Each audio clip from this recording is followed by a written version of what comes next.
Good afternoon and most welcome to the first lecture of the 800.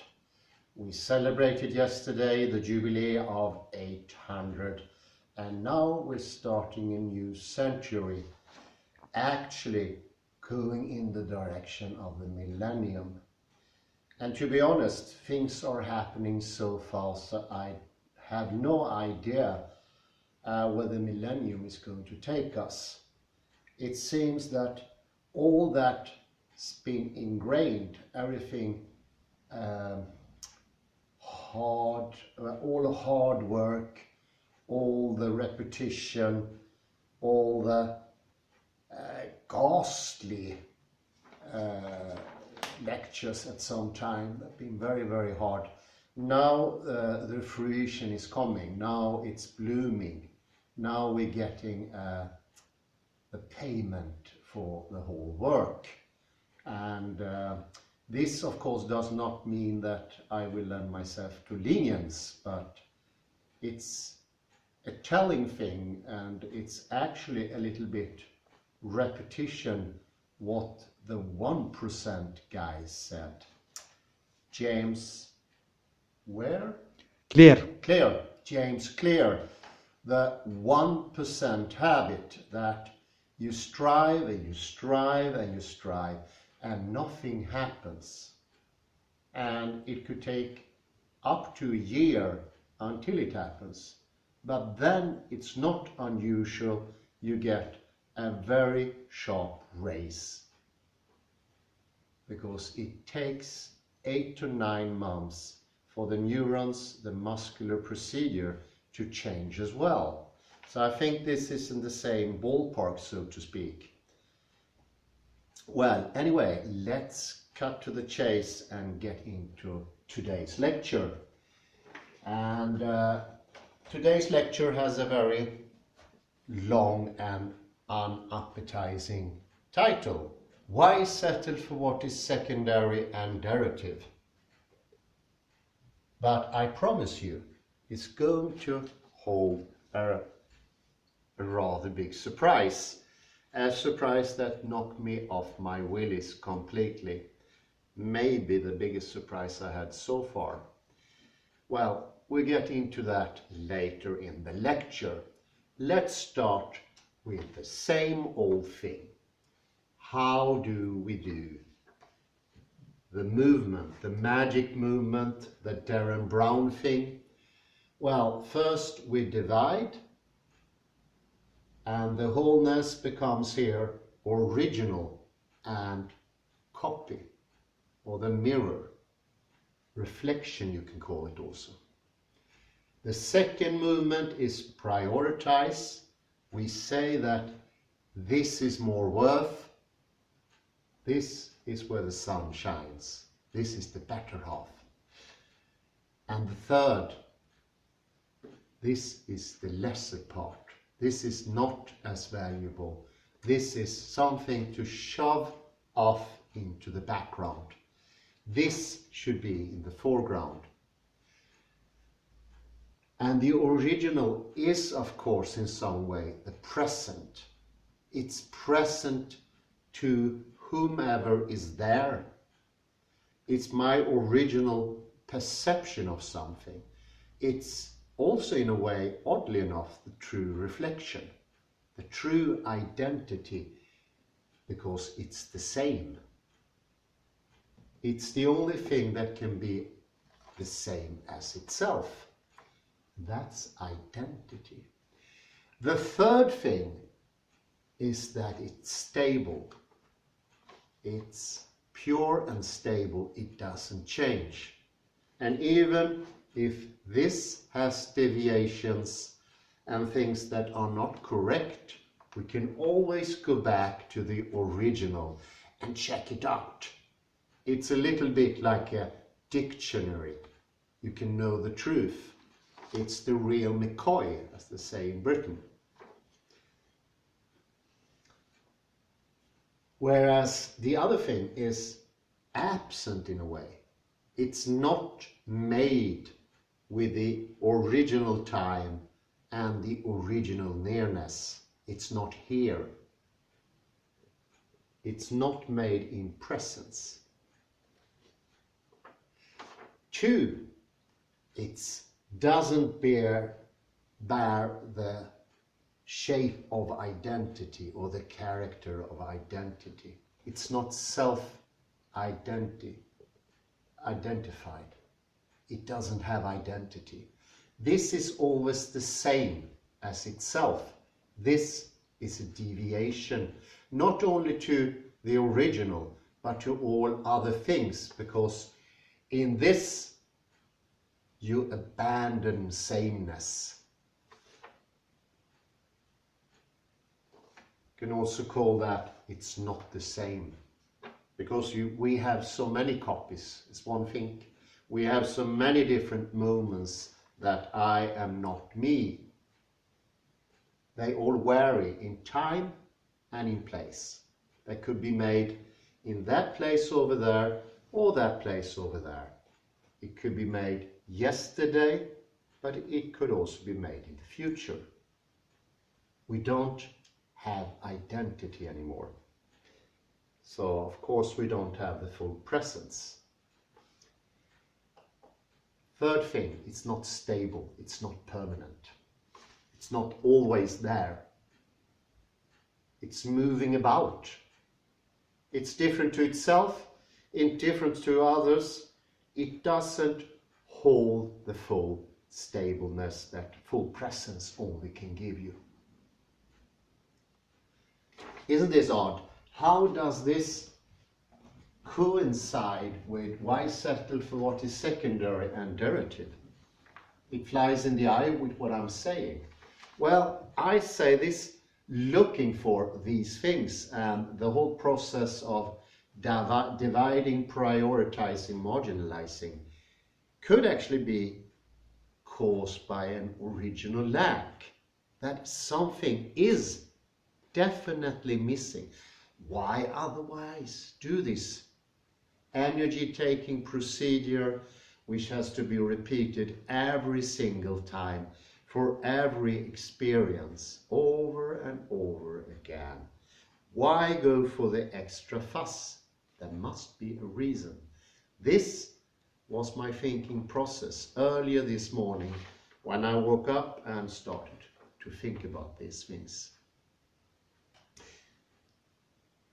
And I think it all started, and this is my version of a lack in equilibrium.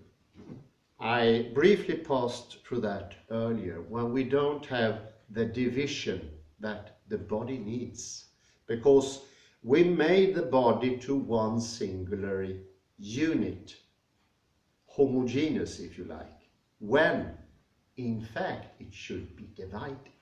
It should have, as I mentioned yesterday, a seam going between two areas, the ha and the ta, and the yin and the yang. Somewhere a lack of balance happened in our past. And that goes for the static tendencies in the body. Something that is completely undeniable. Almost everyone has this today. And obviously, that's been going on for quite some time. It's not a new thing.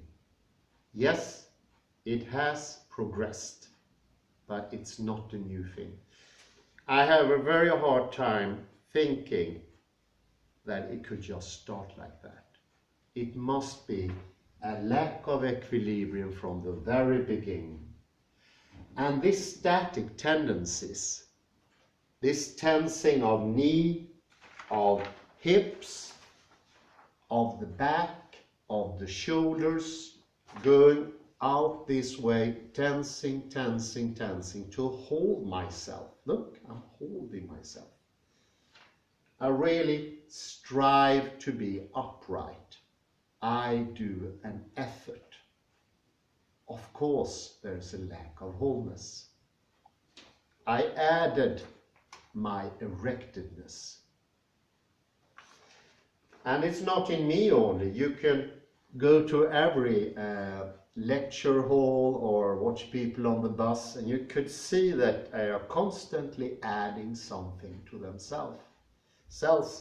And that's the movement of erecting themselves from the slump and adding, getting up, be erected. And since there seems to be a lack still going on, that needs to be done repetitively, over and over again, and involuntarily, without the person even knowing it.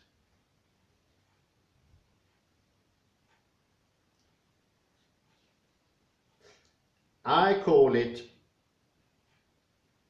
this cure, if you want to, this additive, a pastilla. I got the idea, something my dear colleague mentioned the other day, about pilgrimage, and they could be offered a pastilla. Something that later turned into pastille, French. Pastille is something you add to the wholeness to make it wholer. It's an additive, something that heals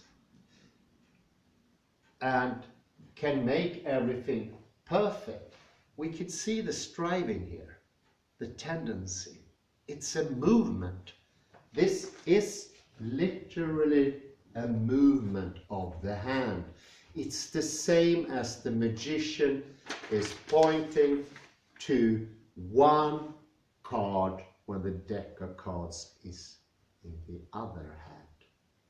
Why? Because the attention needs to be there. What he does with his right hand. Put the attention of the person on the one card that he doesn't manipulate. He manipulates it in the other deck. Same goes for the rabbit out of the hat. We are doing this process with ourselves. We try to hide one thing and put the attention on the other thing. And of course for the magician it's an effort, but he gets paid for it. And it's his profession. This is not our profession. And I claim in this lecture it shouldn't be. And this is what I mean. Why settle for what is secondary and derivative? Let's go to the wholeness. This is what I'm implying.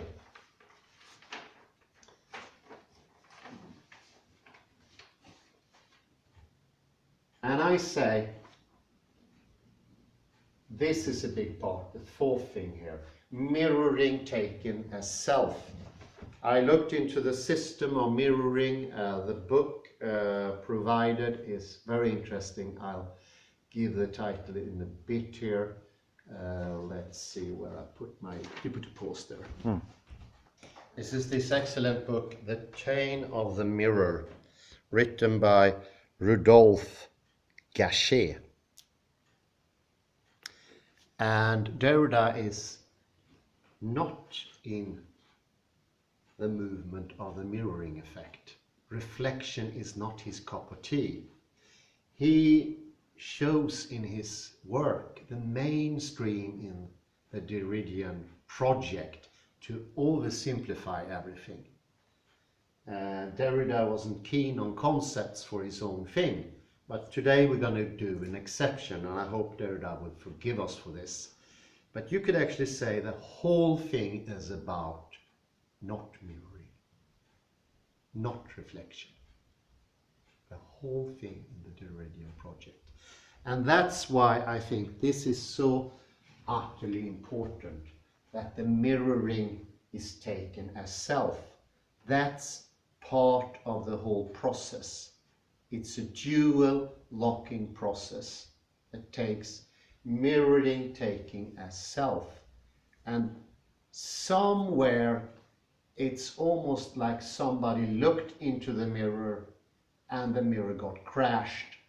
And that person for half an instant start looking for his reflection. And in this half an instance, this lap, this very small moment, we are now. We are lying half a moment behind, looking for ourselves. Because it is a time lap. When you look into the mirror and say, this is me, there's also a time lap. We earlier spoke about the reflection not being true. Yes, that's one thing.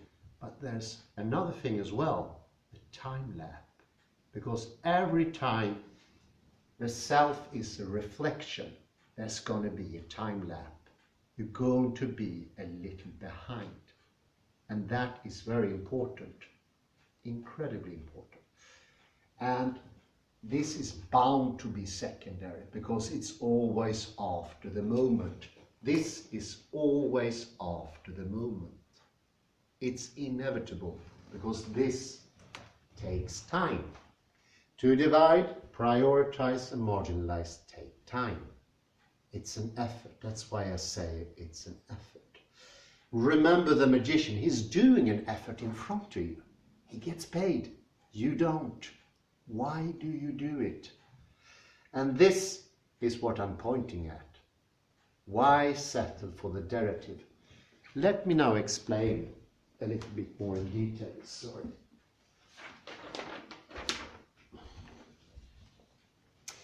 The pastilla is the clue. What you feel you need to do when this lack evolves is that you would like to add the pastilla of the outer world.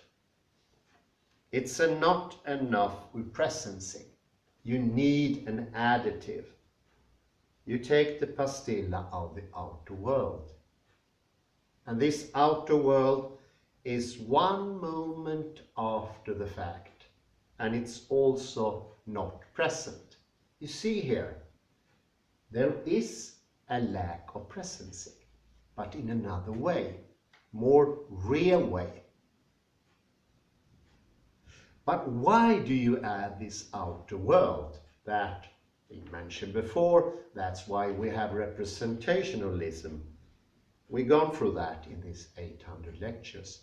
But what I'm starting to think now, why is there a need to add it? Must be a reason as well, an intention, why I personally want to add an outer world. It's a trial to make something that is complete, extra complete. The original lack makes us want to add the outer world. That's one example. And now to the question. Is it an original lack? Or is it a lack caused by I add the pastilla, the supplement of the outer world? And I claim here, this is my claim, I think this is the chicken and the egg. We can't answer that. I can't say it's both, and I can't say it's neither, and I can't even say it's one of them, one or the other. So this is a case of chicken or the egg. Another example, as I started to mention here, we have the body system, we have our poise, but still we need the pastilla of erecting ourselves, by straightening ourselves. And that could be visible all over the world. We all do that. In the Western world at least. We try to stand tall. We try to add an extra movement to the body. It becomes obvious some really weird tendency is going on here. Why on earth are we the only man animal, the only mammal, or you name it, that needs to erect itself? No other animal does that. Have you ever seen a cat? Oh, I feel slouched. A cat straightening itself, trying to walk tall. Have you seen a monkey do it? Have you seen a fly do it? whatever. It is obviously a pastilla, an additive to make the original lac whole. Once more, also this example is chicken and the egg. Or if you like, hen and the egg. It doesn't matter. We can never say what started which, because then we dwell into the same problem once more. And a third example here is something I noticed in modern times. Going to the internet, look at the health sites, look at the stores. I went to the pharmacy the other day and I needed some medication, but I also looked around me in the pharmacy. There were loads of literal pastillas, extra things to add it. There were amino acids, there were things for the legs, there were things for the skin. There was thousands of things. I had to ask even, and somebody said it was like maybe 10,000 extra things you can add to the bodily system. It doesn't take a great thinking effort to understand this is something extra going on here. And I even asked, and I got some sort of neck movement. I saw that. She couldn't say something because she's in the business. Can't say it's an extra. But I saw it on the neck movement, and that tells a lot more than anything else. It's all in the gesture.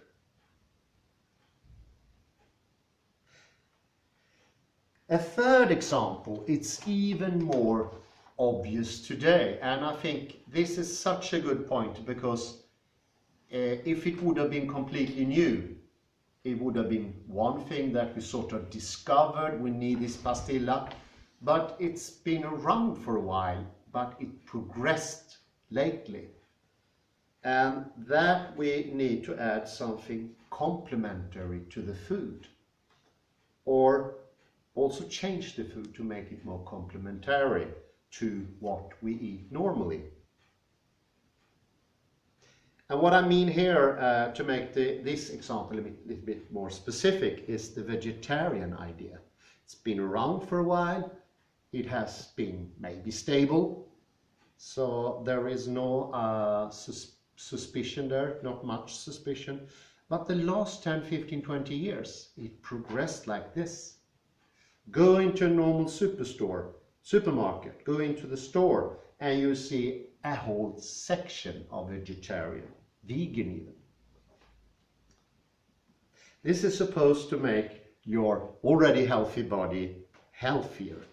This is supposed to be this added pastilla. You need to pay extra money for this food. It's always charged extra, even if it's not more expensive to make, just because it has this little extra. And what started the whole thinking process when I noticed there was a special brand of crisps.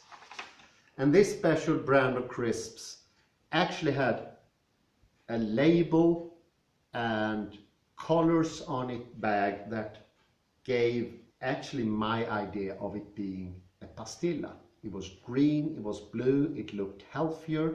The other packages didn't look that healthy, so to speak. And this one was more expensive as well. And it was, for me, it was completely obvious this was a pastilla crisp.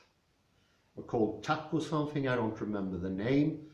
It was made by a company that's called Frankful, and Frank stands for honest, full is wholeness, Frankful, it's perfect. And this brand actually also make wholesome food, but this very food wasn't wholesome, but still they put a share into that. And I also noticed they started to making the bags a little bit smaller. And I found this incredibly interesting. It was obviously a pastilla to every degree. Very interesting. Take a look at that. Take a gander at these new crisps. because they borrow their model that they use to make other food that is vegan or vegetarian. This is not a healthy food, but they put their share there as well, and using the additive thing. And I am going, as a healthy person, to put crisps into my mouth to make my rather round body even a bit rounder.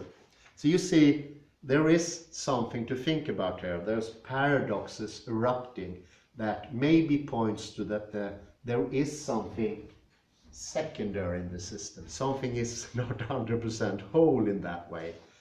And I think these things are incredibly interesting. And too bad I don't have a package to show you here, but I will try to get a link to this fantastic food. Healthy fast food, or healthy bad food. Once more, we are trying to add an original lack. The imbalance, the lack of equilibrium that is in the body. It's in the body from the beginning. It's a bodily thing. And that turns into a mental thing because of the division. We create the mental thing. I showed that a couple of lectures ago. And then the mental lives its own life. And of course the mental doesn't feel satisfied because it doesn't have its other part of itself. There is a saying in Spanish, mi naranja. It means one's other part. You feel parted, like you put the orange, so these are in two parts, and you are missing the other part. And you look for that other part. But in the story of the naranja / the orange, you will find your other part. But this will not happen here. As I explained before, this is something different. This is an original lack. You can add a lot of things. You can add and add and add. Once more, a chicken and the egg. The fourth and most pertinent, and now we can come to the big show-off. I wrote this last in my paper about 11:10, something like that. I was soon to meet my friend Kalle here, and we're going to do some morning exercise. So I wrote this my fourth example. We can also add extra aesthetics to our constitution as to make it more appealing. What is common today and be common for a long time, that's also is similar to the vegetarian. You can put makeup, lipstick, fixing, eyelashes. I saw the other day somebody put extra eyelashes on her original eyelashes. You can put extra color into your already colored hair. She did that as well. And you can also change the attires. For the second thing, that was actually my main point, I just have to mention something from former lectures, and that is coming from quantum mechanics, and how hard it is to internalize the insight from quantum mechanics. And I'm especially thinking about synchronicity when it comes to the core.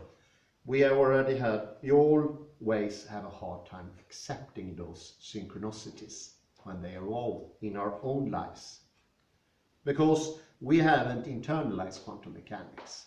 That's a known problem, and we discussed it recently with Alan Emreen.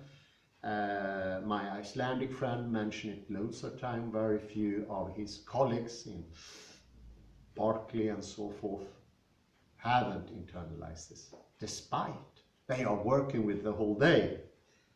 And I realized the same was for me, because the last bit here was actually the body as a canvas, empty. We start to look at the body as empty. And this is actually more or less new, which makes it even more pertinent. And this is, you add something to the canvas of the body, a print. What do you add? Well, you add a tattoo. You see the body as empty, it needs something added. And that started a couple of years ago. And I'd say maybe the first prints, the first pastillas, were the size of half a hand, somewhere in this vicinity. And then the pastilla grew larger, the tattoo grew larger, it doubled in size within a couple of years, and then actually it doubled in size again. And in the end, the lack on the canvas, you can think about this as a painting as well. This was my idea. And in the beginning, you just have perfection. You're really happy with the painting. This happened to me many times. And then you feel the need to add something to complete it. And you add something more. And all of a sudden, we come to that, we are filling out the whole body with this. And why the development? Why wasn't it like that from the beginning? If it would be something truly extra that actually added to the aesthetics, it would have started full force directly. But now you can see it's added a little by little and little by little. And now the whole body is filled. It's not enough with the back, the chest, the thighs, knees, I even see, maybe. It goes up to the neck, comes up here. I think that's so obvious, a pastilla. But the weird thing happened. In the morning, Kalle mentioned tattoos as a supplement. And that really shocked me. The synchronicity was within 5 minutes after I wrote the whole thing. And I lost my composure completely. And I just felt first to run to his computer and see how does he have access to my computer. That was my first thought. And of course it's completely irrational. Not only is it impossible, it's completely irrational. There's no motive for this, and it doesn't cut as an explanation at all. But that goes to show we all have quantum mechanics in the reality, but in our mentality, in this part, in the mind part, it's not there. It's in the body, it's in reality. But by dividing, we can cast out those things. And we do this naturally because everyone around us does it, the whole thinking process. And I had to calm myself down. I was shaking. This is just too much. And it came from the body. And the thing to do is just go on with your business. Complete it. Do not do anything apart from the regular. In the end, it will come to your whole bodily system. It will tell itself. That goes to my conclusion with this last thing, with filling the canvas. Because now it's gone to that level. By not filling your canvas, you're actually adding something. It has become what we could call the norm. And the normality is a filled canvas. By removing something from the canvas, what you actually are doing is a sort of pastilla. Isn't that interesting? So we see it's looking for presence, stability, consistency, and it can not be fulfilled that way. And that goes for something we would say with my, now I'm talking about my mind here, who couldn't accept this thing, which I think is nothing out of the ordinary. No one can do that. So we need to accept that. I accepted it. I accepted, and I don't see it as a failure for my part either. No one should. But it is still pointing to a certain division somewhere. Because quantum mechanics, we know that's reality. And somehow we created a division to sort of cast out quantum mechanics without even knowing what it is. Of course, I didn't know many years ago, and most of the public doesn't know either. But we try to cast it out. This is the same tendency. Isn't it interesting? There is a similarity here. And it's most striking. I think it's just extraordinary. Goes beyond belief. And bodily, I realize now this strange coincidence, as we say in regular talk, is the pointing to this is correct. This is going in the right path. And of course, it took a while until my heart went down to normal pulse and I felt normal again. It was a strive to do my thing, but it felt much better once I calmed down. The right way to go about this thing is not to sort of go into blows or get too excited about it. It is reality in the end. Of course, we cannot avoid a certain elevation of temperaments. I think that also goes to be natural. But the adding thing is showing in a certain direction. We are looking for a completion. We have cast out quantum mechanics, so to speak, and we are constantly adding things. But I know now that we don't have to settle for these secondary and derivative things. We can heal the body. And it's actually quite simple, because we need to put the division, and it needs to be in the body. Because the problem started there. The body turned into one homogeneous lump, and there is where the problem started. And I'd say that started in antiquity already. Although it has gone to extremes these days. It's gone to extremes, I'd say. And I think that's quite enough. And I say thank you very much for the patience, and I wish you a very pleasant afternoon. Until next time, bye-bye. Thank you.